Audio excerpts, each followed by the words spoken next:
성경에는 죽은 사람이 다시 살아나는 이야기들이 여럿 기록되어 있습니다. 오늘 본문 말씀은 성경에 이런 죽은 자가 살아나는 이야기들 가운데 가장 대표적인 이야기입니다. 바로 예수님께서 친히 죽은 나사로를 살리시는 이야기입니다. 25절을 보면 이렇게 말씀하고 있어요. 예수께서 이르시되 나는 부활이요 생명이니 나를 믿는 자는 죽어도 살겠고. 자, 예수님께서 나사로가 이미 죽었고 무덤에 장사 지낸 것을 아시고 상가를 찾으셨습니다. 예수님이 오신다는 소식을 듣고 마르다가 뛰어나가서 예수님을 마중했어요. 이때 예수님께서 놀라운 말씀을 하셨습니다. 네 오라비가 다시 살아나리라. 마르다가 이 말이 무슨 뜻인지 이해하지 못했습니다. 자기 나름대로 이 말씀을 이해하고는 이렇게 답을 했어요. 마지막 날 부활 때에는 다시 살아날 줄을 내가 아나이다. 예수님께서는 지금 다시 살아날 것이라고 말씀하셨는데 마르다는 나중에 마지막 날에 부활할 것이라고 믿는다는 것입니다. 당시 믿음이 있다는 보통 사람들의 생각이 다 그랬을 것입니다. 그러자 예수님께서 뜻밖의 놀라운 말씀을 하셨습니다. 나는 부활이요 생명이니. 예수님 당신을 부활이요 생명이라고 말씀하셨다는 거예요.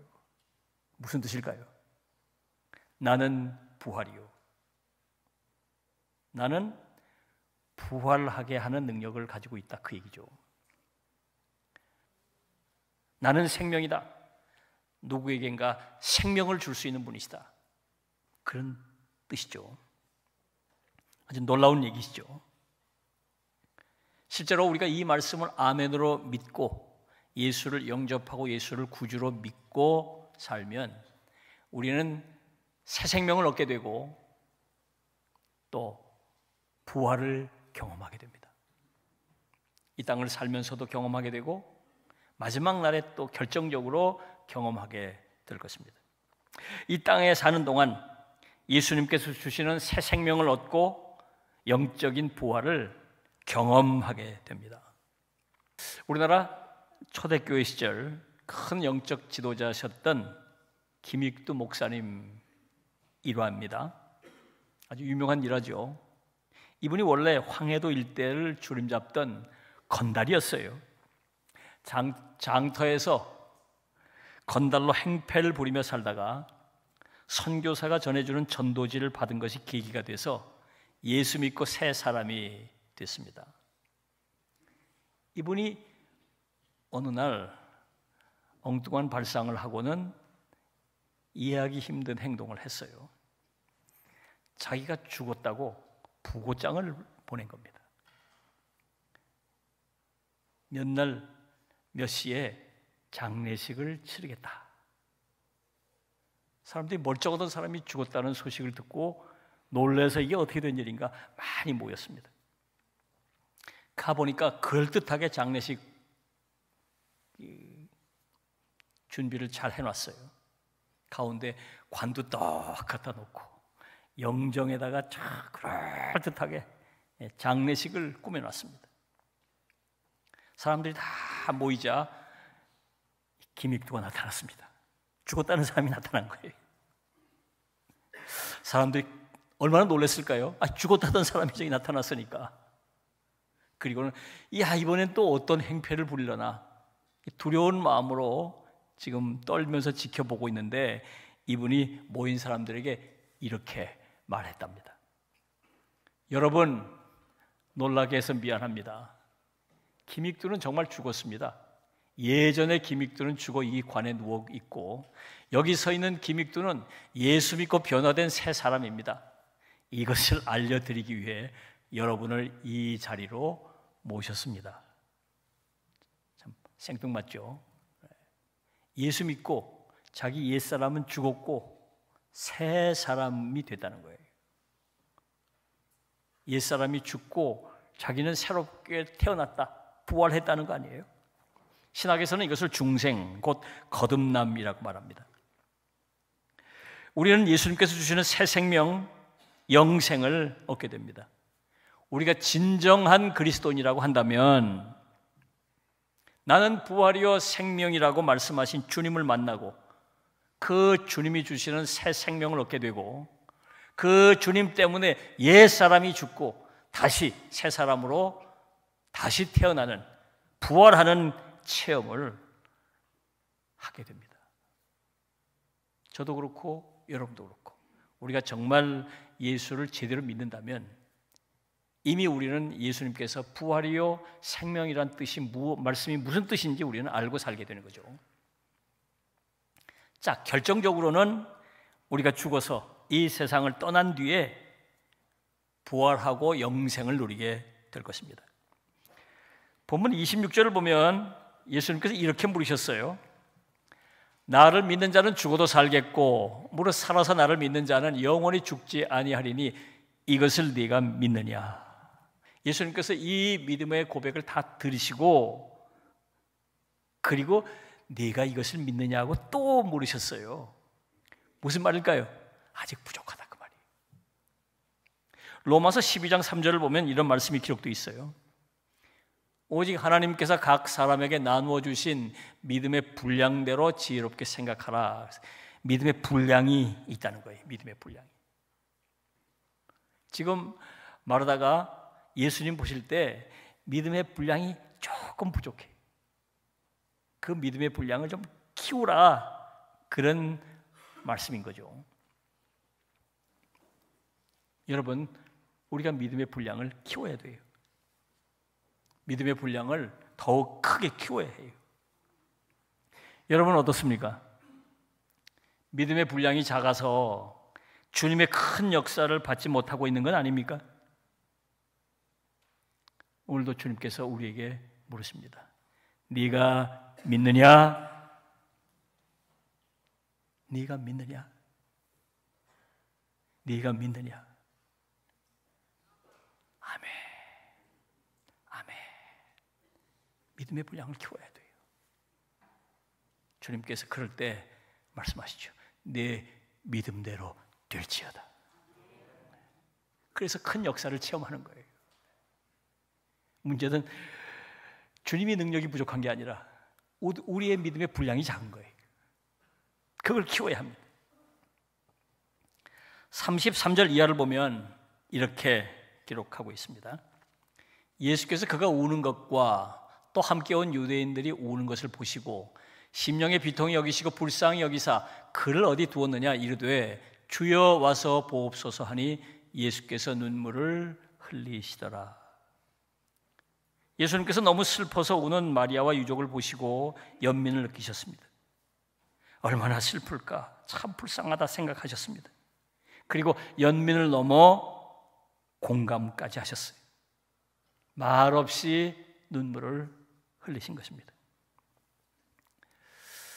그렇습니다. 예수님께서 우리가 힘들어 울고 있을 때 우리를 보시며 말씀하십니다. 힘들지, 슬프지, 내가 네 슬픔을 안다.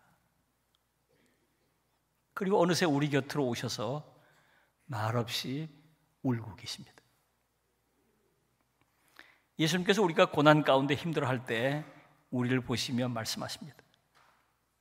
힘들지, 아프지, 내가 네 아픔을 안다. 그리고 어느새 우리 곁에 오셔서 그 고통을 함께 겪으시면서 말씀하십니다. 나도 아프다. 나도 아프다.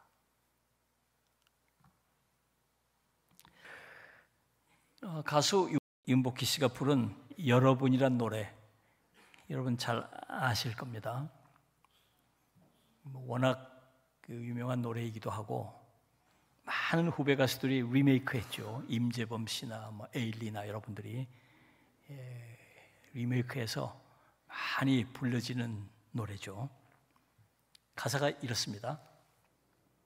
네가 만약 괴로울 때면 내가 위로해 줄게. 네가 만약 서러울 때면 내가 눈물이 되리.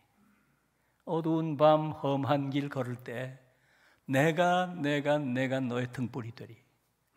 허전하고 쓸쓸할 때 내가 너의 벗 되리라. 나는 너의 영원한 친구야. 나는 너의 형제야. 그냥 제가 설교 시간만 아니면 쫙 한번 뽑겠는데. 네.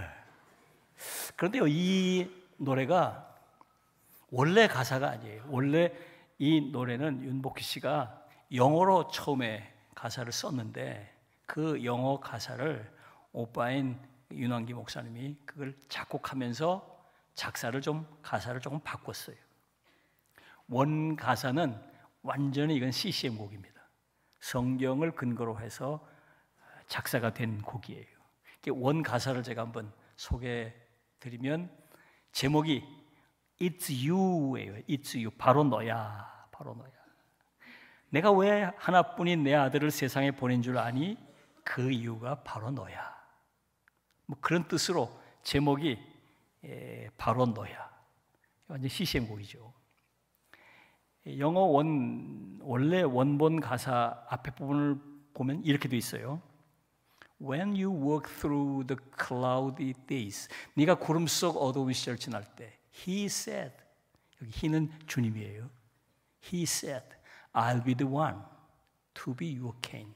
주님이 말씀하셨지, 내가 너의 지팡이가 돼줄게. When you need someone to share your love, 네 사랑을 나눌 누군가가 필요할 때, He said, I'll be the one to be your love. 주님이 말씀하셨지, 내가 너의 사랑이 돼줄게. So smile and look at me. 그래, 웃어봐. 그리고 나를 봐. 가사가 성경 그대로죠. 성경 이야기 그대로죠. 윤복희 씨가 한국말로 부르고 그리고 또 영어로 한 절을 부르곤 그렇게 합니다. 원래 이 윤복희 씨는 이혼의 아픔 속에 너무도 힘든 시기를 보낸 적이 있습니다. 그때 자신을 찾아오셔서 위로해 주시는 주님을 만났습니다. 그 주님의 위로로 그 큰 슬픔과 어려운 시기를 이겨낸 적이 있습니다. 그때 자신이 체험한 주님의 위로를 전하기 위해서 이 가사를 쓰게 된 것입니다. 그렇습니다. 주님은 슬픔 중에 눈물 흘리고 있는 마리아를 찾아오셔서 울어주시면서 위로해 주셨어요. 윤복희 씨가 눈물 짓고 있을 때 찾아가서 위로해 주셨습니다. 오늘 우리가 눈물의 골짜기를 지날 때 주님이 우리를 찾아오십니다. 그리고 오셔서 공감하시고 오셔서 함께 울어주시고 그리고 우리에게 위로를 전해주십니다. 혹시 여러분 가운데 힘들고 어려운 시간을 보내고 계십니까? 눈물의 골짜기를 지나는 분들이 계십니까? 이 시간 주님의 위로가 여러분과 함께 하시길 바랍니다.